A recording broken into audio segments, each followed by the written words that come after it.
It's still not clear how much of North Korea's nuclear test site at Punggye-ri has been destroyed, prompting speculation that the test site has not been fully abandoned. Today, North Korea is said to have conducted what it describes as the destruction of its Punggye nuclear test facility.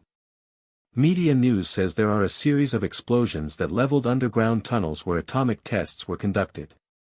It remains unclear how much of North Korea's nuclear test facility at Punggye-ri was razed, leading to speculation that the test facility had not been left behind. September 3, 2017, the earth beneath Mount Mantap in North Korea shook. That is understandable given that North Korea's test is said to have registered a 6.3 magnitude quake. And also, the Hermit state maintains that the explosive yield of the bomb can vary from tens to hundreds of kilotons. From deep tunnels burrowed into the granite, a nuclear weapon was exploded almost a mile beneath the ground. In the blink of an eye, the blast transmitted shock waves tearing through the mountain, strong enough to be recorded as a 6.3 earthquake and shaking China's border towns. But the most astounding discovery wasn't merely the strength of the blast. It was what the mountain itself became in the seconds that followed, a moment that was referred to by scientists as a turning point, yet one which left the planet wondering how much further the destruction would extend. The consequences were breathtaking, changing everything in an instant. The selected mountain was not just a geographical presence, it was the platform upon which North Korea attempted to demonstrate its defiance to the globe. As North Korea initiated its nuclear testing program, the question hanging over everyone's head was, where could they conceal the unimaginable power of an atomic explosion? A nuclear weapon can't just be exploded anywhere. It needs secrecy, but it needs a very particular type of geography as well. The location would need to be remote enough to restrict observation, stable enough to hold the shock waves of an explosion, and massive enough to remain in one piece and not allow radioactive seepage. Because of this, Pyongyang selected the Punggye-ri test site, which is a site in the northeastern region of the nation encircled by steep mountains. In the center of this complex was Mount Mantap, a granite summit that rises over 7,200 feet. Its altitude and hard rock formation made it a prime site for underground nuclear tests. The mountain offered natural confinement as its remoteness from large cities and populations permitted the regime to conduct such activities with little likelihood of exposure to the public eye. North Korean engineers, over the course of years, excavated an intricate tunnel system deep into the mountain, with each tunnel serving to contain a test chamber where a nuclear weapon could be exploded well beneath the surface. The design of the Punggye-ri facility was both practical and secretive. Satellite photos and field reports prior to 2018 pinpointed multiple tunnel portals, openings that opened into various parts of the mountain. The analysts usually called them the North Portal, West Portal, South Portal, and East Portal. Each was available for individual tests, permitting the regime to maintain structural integrity in some parts while exploiting others. Rotating between portals ensured that North Korea continued to test without immediately making the whole site unstable. On the outside, Mantap would be quiet and still, but on the inside, each test would rattle its foundations just a bit more. It appeared to be the ideal place to carry out in secret. Mount Mantap's geology was another consideration for its choice. The mountain is made up largely of granite, a dense and fairly resilient rock that can deal with a lot of pressure. When a nuclear bomb is exploded underground, surrounding rock instantly vaporizes, filling a cavity that subsequently collapses and becomes compact. Granite, as opposed to more yielding sediments, is less prone to let radiation escape to the surface. This rendered Mount Mantap a natural bunker for North Korea's nuclear aspirations, containing the explosions while limiting the potential for detectable leaks. No underground test is risk-free, nonetheless. Each explosion resonates through the mountain, breaking rock and destabilizing structures that once stood fast.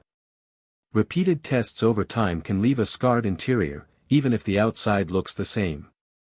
Scientists monitoring other test grounds like Nevada in the United States or Semipalatinsk in Kazakhstan have long reported that serial underground detonations progressively undermine geological stability. In others, radioactive gases seep through hairline cracks, polluting the atmosphere. In others, subsidence, where ground above caves in on the void created by the blast, creates visible craters. At Punggye-ri, the danger was compounded by the regime's concentration on a single mountain. While larger nations spread their tests over several locations, North Korea compressed virtually all of its nuclear blasts into Mount Mantap. This focus on concentration caused scientists abroad to question how much the mountain could withstand before the structure collapsed. As the North Korean regime kept mum, earth-shaking networks everywhere detected every detonation and aftershocks, giving hints about what was occurring under the surface of the mountain. Secrecy surrounding the location also raised eyebrows. Since foreign inspectors were never granted entry, foreign experts had to trust satellite photos, seismogram readings, and intermittent defector leaks. Images showed that over time, spoil heaps of excavated rock accumulated around tunnel portals, vehicles transporting equipment into place, and occasionally new building indicating preparations for additional tests. All these facts offered information on how the regime treated the site and how it tried to maintain the mountain operational despite multiple uses. Environmental hazards went beyond Mount Mantap proper. The mountain is situated less than 100 kilometers from the Chinese border. This raised concerns in Beijing, where officials feared a potential major mishap could have cross-border implications. If radioactive material ever leaked, it would have the potential to pollute sources of water or air currents that entered Chinese borders. There were reports after a few tests that people in northeastern China experienced tremors strong enough to shake windows, fueling local anxiety. There were no reported confirmed radiation leaks that crossed the border, but the potential served to highlight the delicate tightrope North Korea was walking. And then there is the human element. Even though the location is isolated, surrounding villages and small towns reside in the broader Punggye-ri area. To them, testing dangers are not hypothetical.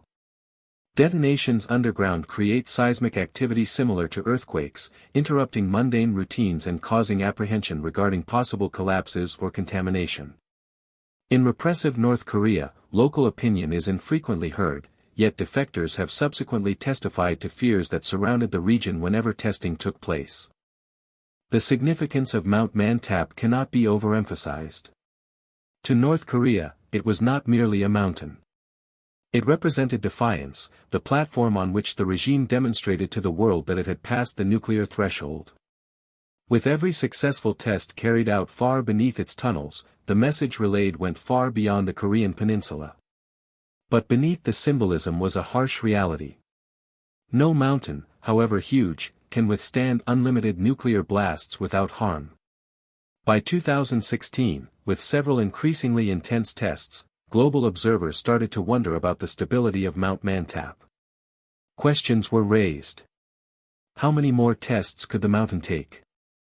Would the location one day collapse or release radiation? Was North Korea ready to risk a geological catastrophe in pursuit of nuclear acknowledgement? These questions weighed very much on the minds of governments and scientists.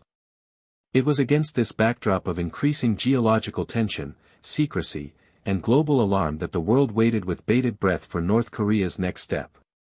The stage was set, the mountain ready, and the outcome unknown. The September 2017 test came with world angst. The world witnessed when on September 3, 2017, North Korea conducted what it claimed to be its largest nuclear test to date.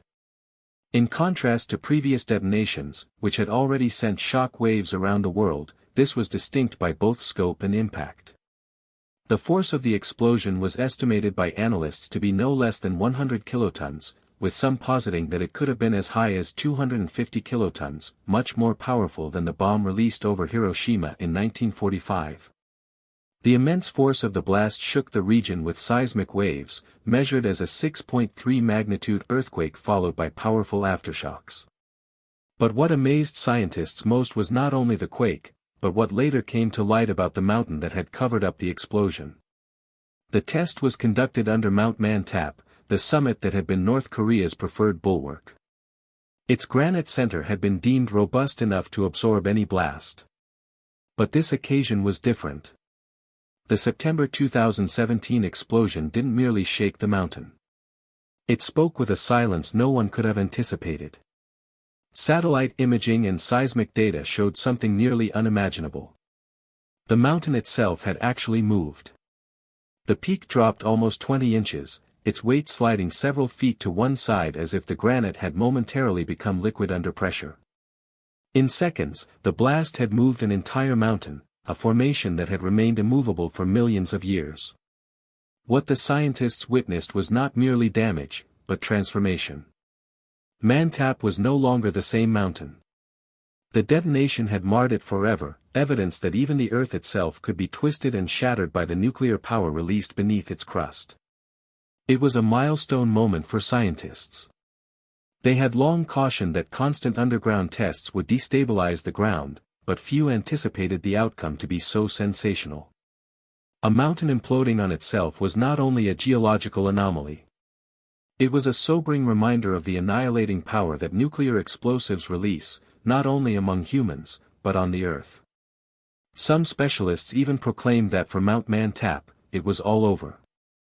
They worried that the granite citadel once used to house North Korea's most deadly secrets could no longer be kept structurally intact for future tests, increasing the threat of radioactive spillage if tests continued. The same soil on which North Korea had counted to keep its weapons program a secret now stood as testament to the program's environmental and political threats. Globally, the response was immediate and charged. Governments inveighed against the test and scientists rushed to study the aftermath.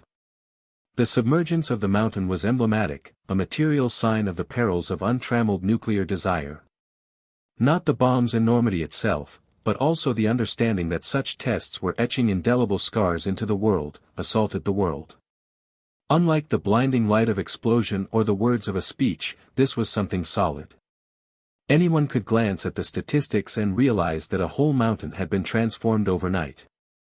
For North Korea, the test was presented as an assurance of power, an exhibition that its nuclear program was rapidly developing. But to the rest of the globe, it highlighted the precarious nature of peace and the hefty price of such showmanship. The September 2017 test was not only another episode in the history of nuclear weapons. It was something that physically altered the Earth and redefined global discourse on security, environment, and survival. The news traveled fast, and with it came an avalanche of apprehension. Seismologists around the world all confirmed the event within minutes, and then satellite imagery followed, revealing that Mount Mantap itself had actually moved. What amazed onlookers wasn't just the magnitude of the blast, but unmistakable proof that the explosion had damaged the mountain. Governments reacted with concern. China raised immediate objections over radioactive contamination spilling over its border. Japan held crisis talks while South Korea alerted military alertness levels. The United Nations Security Council denounced the test as a direct threat to global stability, moving swiftly towards new sanctions rounds. Scientists rushed to examine the data. Experts for decades had cautioned about the danger underground explosions pose to geology and the planet's environment. But few had anticipated such a spectacular demonstration. The subsidence of Mount Mantap became a symbol, evidence that nuclear tests were not contained phenomena, but energies that could irrevocably change the Earth itself. For the global community, the message was unmistakable. This was no longer a matter of politics or deterrence. The test in September 2017 had entered a new disturbing dimension where the destructive force of nuclear weapons was to be measured not just in megatons but in remaking the world. Testing continued at a regular rate in the years that followed.